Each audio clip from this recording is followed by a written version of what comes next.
Slot nilai perspektif juga sangat berbeda berbeda. Hari ini kami akan menghubungkan pajak jabatan dalam beberapa sibuk dan bangsa Malaysia. Dalam pemerintahan ini, kami akan berbincangkan risafal capaian dan planner sebab pihak investigasi keberadaan terus berkembang.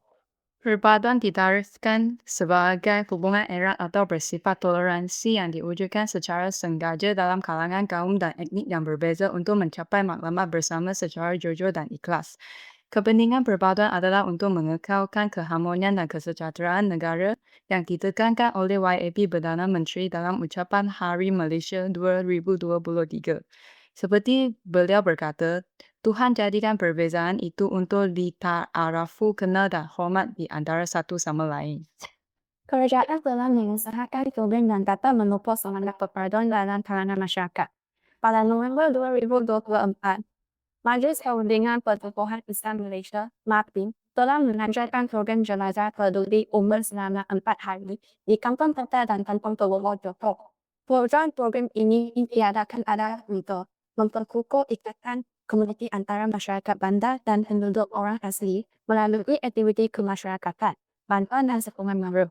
Nilai etika yang dapat dipelajari melalui program ini adalah keprihatinan dan empati dan kepedulian antara kaum. Aktiviti kemasyarakatan dan bantuan baru menunjukkan keprihatinan terhadap keperluan komuniti yang tertinggi. Ini melatih peserta untuk memahami dan merasai kesusahan orang lain. Asas penting dalam membina masyarakat penyayang. Seterusnya, kita lihat ada contoh konkret berkonsep budaya dan Sabah. Tapi lama sebut aktivitas jenis budaya Sabah menyambut pesta tentang dengan kehadiran sangat mengatakan itu 92% yang adalah anak-anak bukan Cina. Yang lebih istimewa perkembangan Perdana Menteri Sabah pada Shanghai sendiri terus dan menangkap aktiviti ini secara praktikal menerapkan nilai tegas yaitu kehormatan antara kaum dan keterbukaan menerima perbedaan budaya. Hadis seperti slogan kita hari ini, kita boleh bersatu bukan sekadar kata-kata tapi tindakan nyata melalui perkongsian budaya. Okey, seterusnya nilai etika dalam cabaran globalisasi, iaitu hormat menghormati. Seperti yang kita ketahui, hormat menghormati ialah nilai asas dalam mengekalkan keharmonian sosial. Ia bermula dari peringkat keluarga, sekolah hingga ke masyarakat umum. Contohnya, menggunakan bahasa yang sopan ketika berkomunikasi di media sosial, terutama apabila membicarakan isu sensitif seperti agama atau kaum. Okey, cabaran gaya hidup yang moden yang terpengaruh dengan budaya luar kadang-kala menyebabkan golongan muda lupa kepada adab dan nilai tempatan. Kesimpulannya, pelbagai cabaran seperti pengaruh budaya luar dapat menjejaskan tahap keharmonian masyarakat dan semua di negara kita.